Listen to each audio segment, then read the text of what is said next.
It's Paul Marsh, and I'm delighted to say that I have been joined by director Joe Stephenson from Midas Man. Joe, how are you, sir? I'm good. I'm good. Thank you for having me.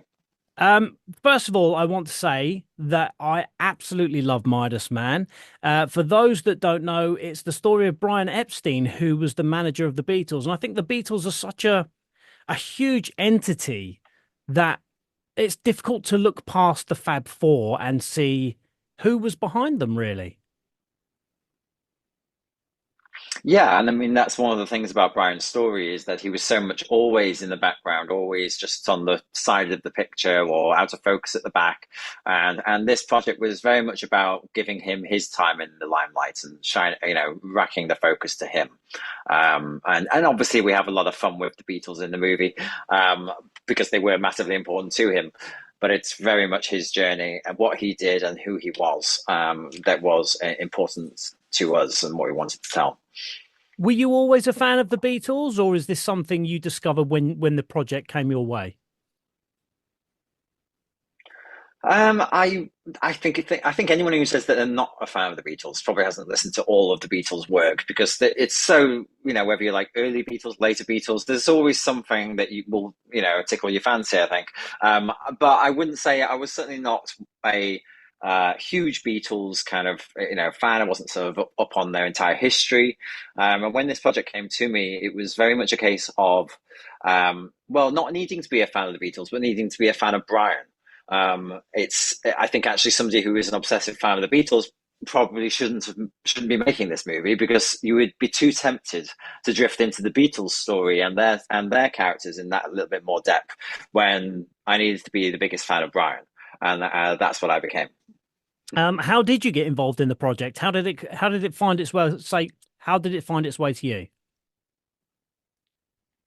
It found its way to me through actually somebody who I'd worked with, somebody who worked on my first film, Chicken, actually knew the producers, and they were going through a journey.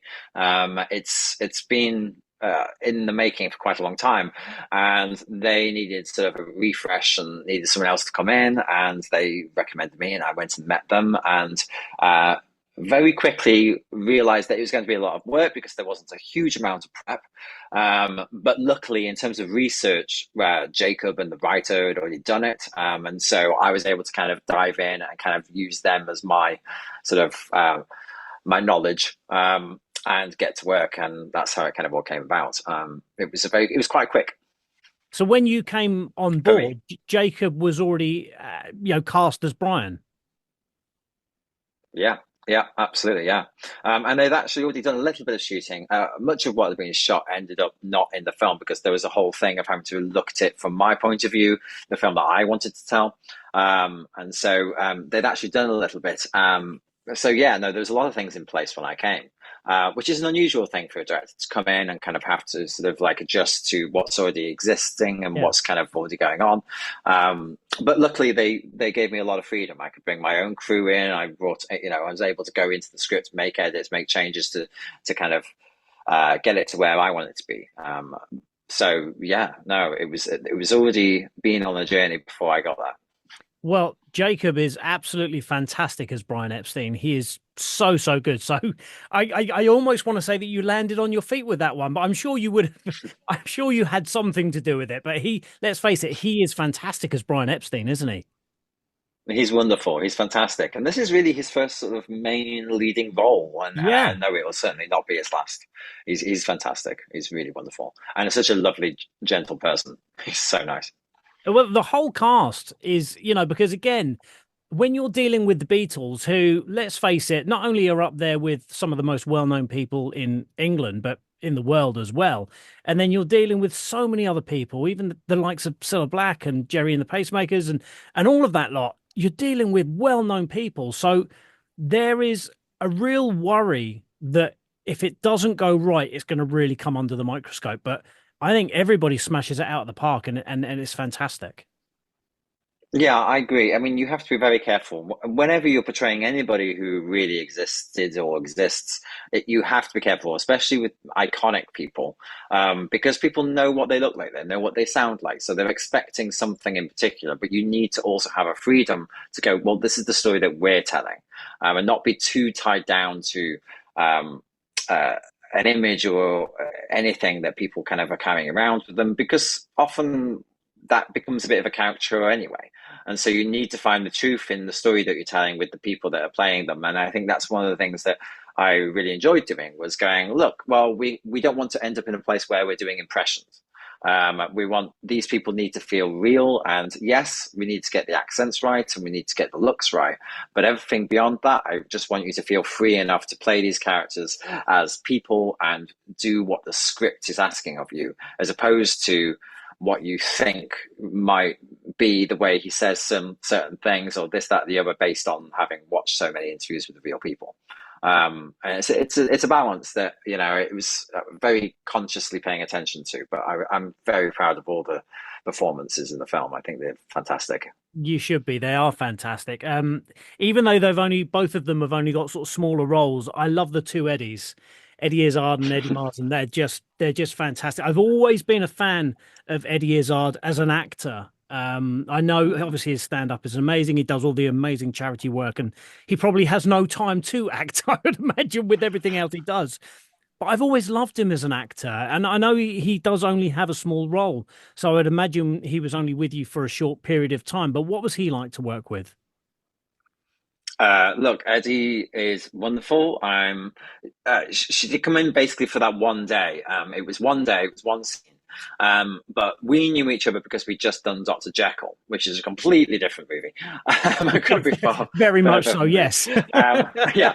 And it was very much a case of like, this would be so much fun if you could come in and do this. And absolutely just kind of went for it. And it was a great day. It was a little bit like a bull in a china shop. The scene itself kind of, it was just, let's just go for it.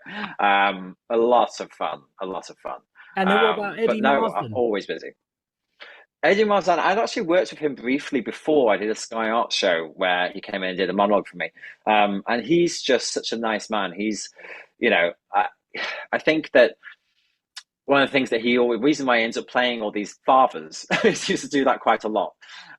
Is he's just such a warm person. He's just so easy to kind of relax with and kind of have, proper conversations. Always wants talking about the state of the world and politics, and he's so engaged with everything that, and he brings that. He engages with everything and everybody around him, and yeah, he's fantastic as well. No, I agree. I agree. I hope I'm not going to give anything away with this one, and if I am, tell me, and we'll edit it out, and nobody will know any different. I love that Brian breaks the fourth wall and talks to the camera, talks to the audience throughout. I think that's genius. No, that's not. I don't think that spoils anything. I think. Look, I think when because we were dealing with quite a story that has a lot of moving around. A lot happens in a very short space of time, and you're dealing with a lot of facts and a lot of figures. And we wanted to find a way that both allowed us to not feel like we were skipping over parts of history, but also allowed us to get inside his head because he didn't really have.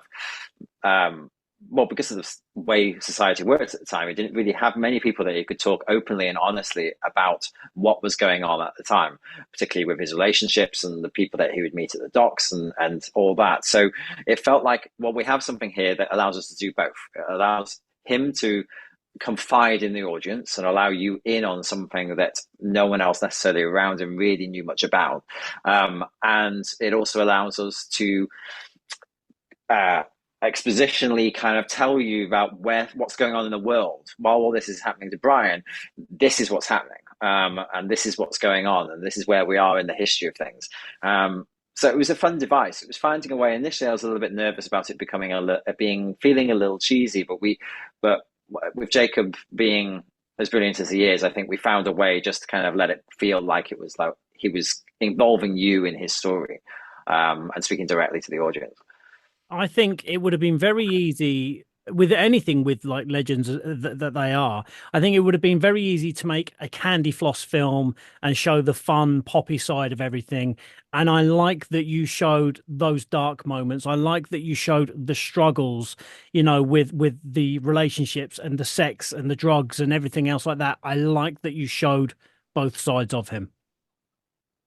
I think that was very important. If you're going to do a story about, well, particularly Brian, but like, really anybody, what you don't want is to, again, yeah, I guess play into those caricatures of that time and what people think it was like. You want to learn something about these people and what it was really like to live in that time, particularly for this gay Jewish man. It was a very difficult time for him, and for lots of men at that time. So yeah, we never wanted to shy away from it. I think it was very much going, well, I still want it to feel like it's a celebration of him and his work.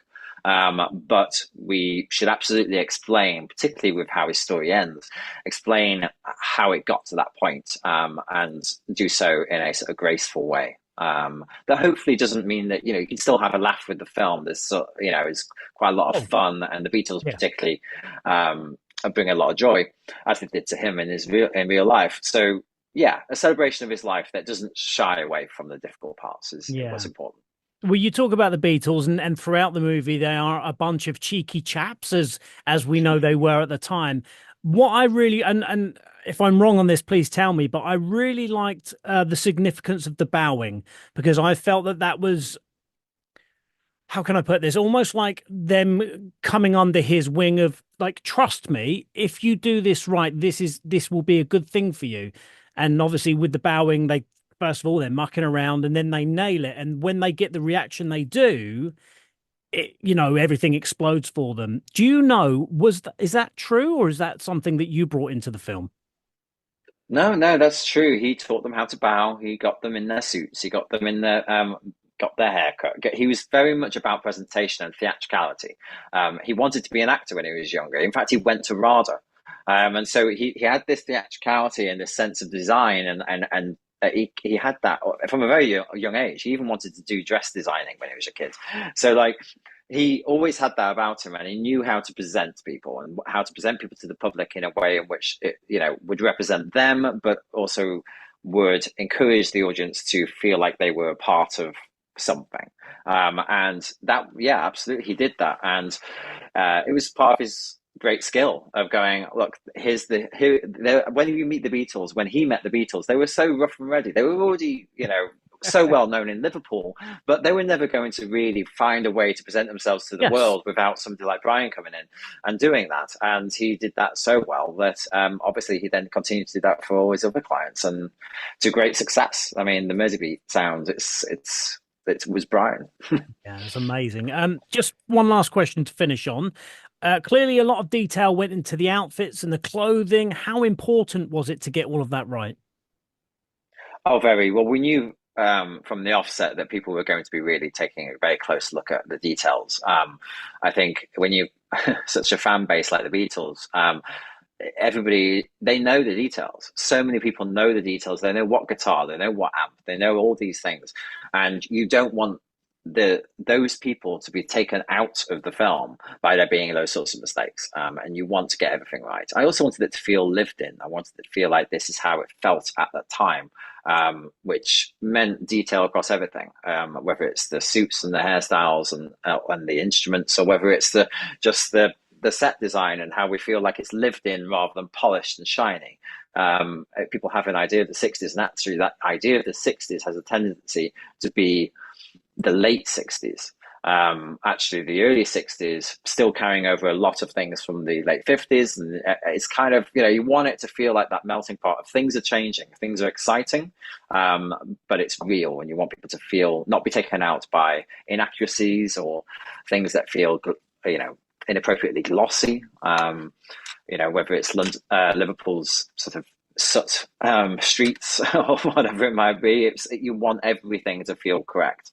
That's part of the joy of filmmaking for me, is being able to take people into a world that they haven't experienced or perhaps did very many years ago. Well, I think something that makes a good music biography really, really work is if you're a fan, of that artist, you love it. And even if you're not a fan of that artist, you can love it as well. There's that two sides, you know. I think about Walk the Line and Ray and films like that that absolutely work on that level.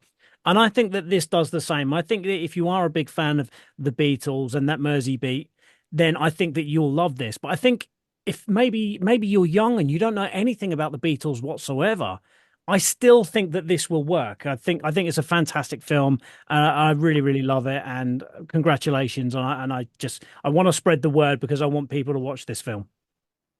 Thank you. That's really kind. No, I hope that it introduces that world and that music to a whole new generation who perhaps only have heard the odd passing kind of track here and there on an advert here or there. It'd be nice if people walked out and gone, "Well, I need to know what Yeah. else they were doing. What were they writing? What were they?" Yeah, all of that. I think. Yeah, I hope that that's a byproduct of the film. I hope that we introduce people to both Brian and the world he created. Joe, thank you so much for talking to me. I really do appreciate it. The Midas Man is going to be out on Prime on the 30th of October. Thank you so much for talking to me, Joe. My pleasure. Thank you so much.